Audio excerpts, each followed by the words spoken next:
construction plans to the NCPC is because that commission, along with others, don't have oversight over demolitions, but only over construction. And so far, you haven't built anything. So can you help us understand, can the president tear down anything he wants without oversight? Could he demolish this building or, say, the Jefferson Memorial? So it's not the president who came up with that legal opinion himself. That's a legal opinion that's been held by the NCPC for many years. It's written, so we can get you that background and that research if you wish to include it in your reporting, because it is very important.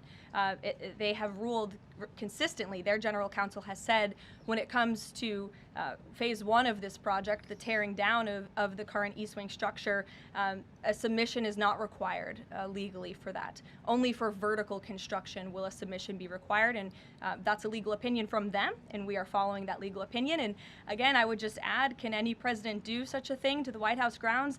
There have been many presidents in the past who have made their mark on this beautiful White House complex. This briefing room, as you all know, was not once a briefing room. It was a swimming pool. There have been presidents who have completely torn down the executive mansion. If you look at what President Truman did, some of the photos of the construction project that took place in those years. I think sitting here today, we're all grateful for those efforts and the modifications that happened at that time.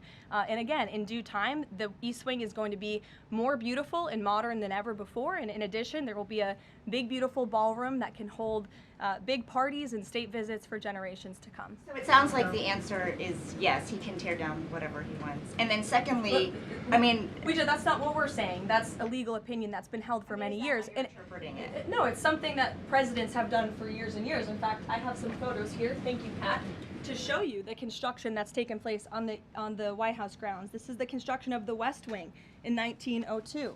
Look at this, the construction of the West Terrace in 1902. These images look quite similar to what you and the American people are seeing today, the construction of the East Terrace as well. You look at the construction of the West Wing expansion in 1934. So look, this is a legal opinion that's been held for many years. Look at, this is 1950.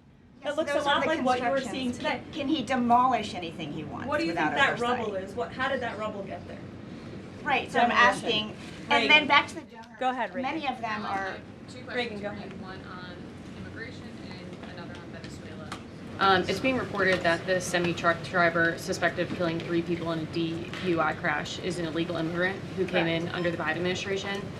Do you know if California gave him a commercial driver's license? And then it also appears that California largely has not been cooperating with English proficiency standards. I'm wondering if the administration has any further plans to punish the state.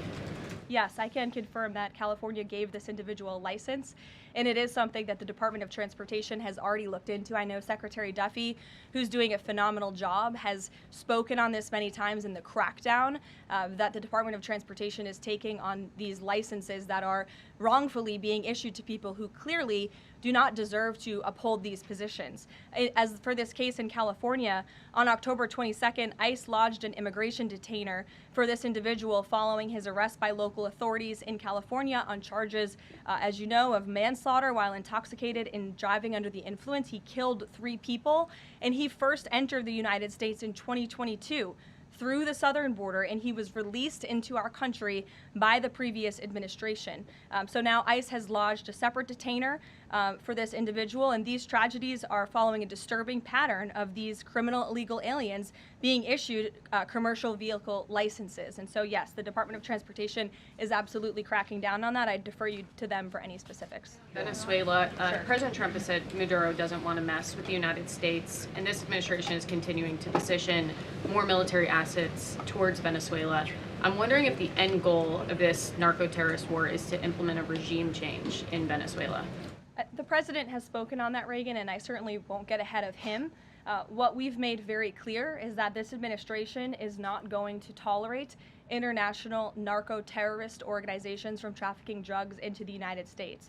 And these cartels over time have grown more armed, well-organized, and violent. They have financial means, sophistication, and capabilities needed to operate in the way this administration has. And they have illegally caused the deaths of tens of thousands of American citizens each year. So that's where we are right now with respect to Venezuela, but also any country that is sending purposefully illegal narco-terrorists to the United States of America to bring illegal drugs.